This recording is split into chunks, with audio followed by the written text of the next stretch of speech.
Alerte bidon. Alerte bidon. Alerte bidon. 3 fois ou 10 fois, de toute façon ça change rien. Marseille est dans le dur et c'est compliqué. Salut à tous, et foot de la famille, c'est Thomas. Fin du match entre l'OM et le LOSC dans ce match ouverture de la 22e journée. 2-1. Un doublé de Pépé à la 47e sur penalty, on va revenir là-dessus. Et 94e sur un contre. Et 95e pour sauver l'honneur. Le petit rayon de soleil, le premier but de Super Mario Balotelli sur une tête en lucarne. Très très beau, franchement. Qui sauve un peu l'honneur, mais c'est quand même dramatique. Les Marseillais qui sont 7e avec 31 points. Et attention, ils peuvent se faire dépasser par Nîmes, Nice, Bordeaux, Rennes et être dans la deuxième partie de tableau. Marseille, au soir du PSG Rennes. Vous vous rendez compte quand même. Les Lillois, peinard, deuxième, paf, 43 points. Tranquille pour le podium, en tout cas. Le premier point pour moi, c'est parti pour ce débrief en 5 minutes, c'est Marseille, c'est la crise totale. Il y a eu un petit regain de croyance contre Caen avec ce 1-0. Cette seule victoire en 10 matchs, ils n'avaient pas gagné contre toutes les équipes, c'était Amiens fin novembre. Et là, donc là, tu te dis, ça y est, ils sont à 5 points du podium, ils vont revenir, rien n'est fait. Et là, ils retombent les pieds dans le tapis. Truc de ouf, quoi. Ils sont vraiment à 12 points de Lille.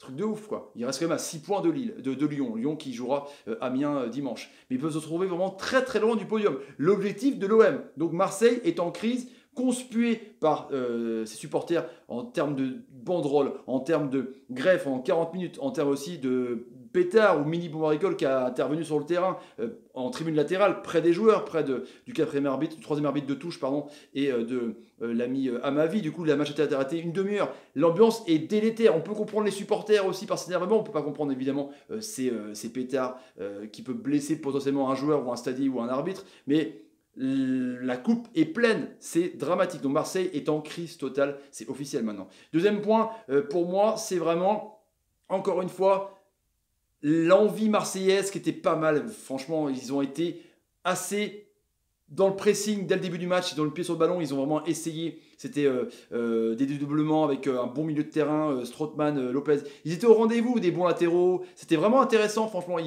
Lille ne faisait rien. Lille attendait clairement que Marseille fasse le jeu pour lancer ses lampes de lancement que sont Iconé, Bamba, Pepe et Tutti Quanti. Donc Marseille était pas mal dans le jeu, c'était assez intéressant. Mais le problème devant, ils avaient le bidon, quoi. Mitroglou, sans déconner, quoi. Franchement, il a perdu où son football? Il marquait des buts quand il était au Portugal, je comprends pas. Il est bidon. Tout ce qu'il faisait, c'était contrôle américain. De la tête contre l'américain du tibia, contre l'américain du coude. C'était un truc de taré. Il a fait une bonne déviation, mais c'était un bidon du match. C'était un truc de ouf. Donc Marseille a bien joué. Marseille a eu vraiment l'envie, comme on a vu contre Monaco. C'était intéressant, mais Marseille n'y arrive pas à cause du manque offensif, quoi. C'est dramatique. Le troisième point pour moi, c'est quand même les Lillois qui ont fait un match de khla comme contre 7. Comme contre Amiens, et pourtant ils arrivent à gagner. Ils se qualifient en 8e de finale de Coupe de France et rencontrent Rennes au Roison Park. Ils gagnent contre Amiens avec de la patience, avec un but de Cheka à la 85e minute. Et là, ils gagnent alors qu'ils jouent mal. Quand même, deuxième, 43 points. C'est peut-être la chance, pas du champion, parce que Paris est tellement loin, mais c'est la chance pour eux cette année, quand tu as un peu la schkoumoun comme ça, quand tous les faits de jeu sont pour toi, c'est que là, il y a quelque chose. C'est vrai qu'ils auraient montré Pépé avait touché 7 ballons au bout de 25 minutes de jeu. On ne trouvait pas les attaquants. Il y avait le milieu de terrain qui était pas mal avec Thiago Mendes, Cheka. La défense était sereine, c'est vrai que c'était pas non plus dramatique, et non plus en termes de pressing des Marseillais devant. Mais Lille gagne en étant moche. Ça, quand même, c'est assez énorme. C'est peut-être une chance pour eux d'être sur le podium. Le quatrième point pour moi, c'est évidemment ces faits de jeu sur le penalty. Gustavo a tout arraché, vraiment, clairement, Selic. D'ailleurs, Selic, je crois qu'il s'est blessé depuis, il n'est pas revenu, c'était Jérémy Pied qui s'est remplacé sur le terrain, qui était plutôt bon d'ailleurs. Mais Gustavo, il touche le ballon, c'est clair, mais il arrache tout. Il arrache tout en sorte de réparation, alors que est-ce que Selic allait au but, on ne sait pas. En tout cas, penalty, après consultation de Variol. Pépé marque son 14e but, c'est comme ça. Après, donc, il y a eu, évidemment, le carton rouge de Thauvin, avec ce geste de frustration sur Youssouf Koné, où on voit qu'il retient son geste au dernier moment, mais on voit qu'il met une toute taloche quand un mec qui est par terre, tu vois. Et du coup, il prend un carton rouge assez logique. Il va peut-être risquer aussi 2 matchs de suspension. Imaginez-vous, vous perdez votre meilleur buteur. C'est la crise totale. C'est triple, quadruple peine.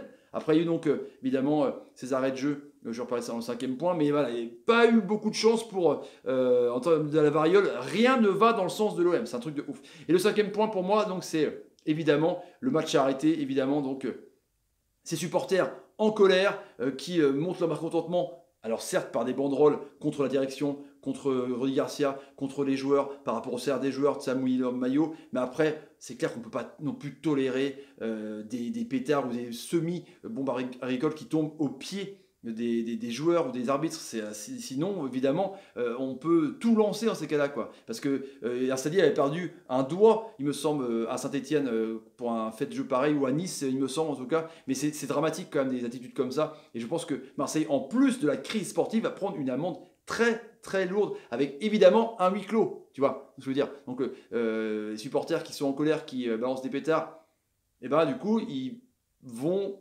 on va dire, bêtement mettre en danger Marseille du point de vue supporterisme, parce qu'ils ne pourront plus venir au stade, et du point de vue amende. Donc c'est quand même complicado bon mérito. Donc rien ne va pour Marseille. Voilà le débrief du soir, les amis, pour ce match OM Lille, qui avait beaucoup de choses à dire en tout cas.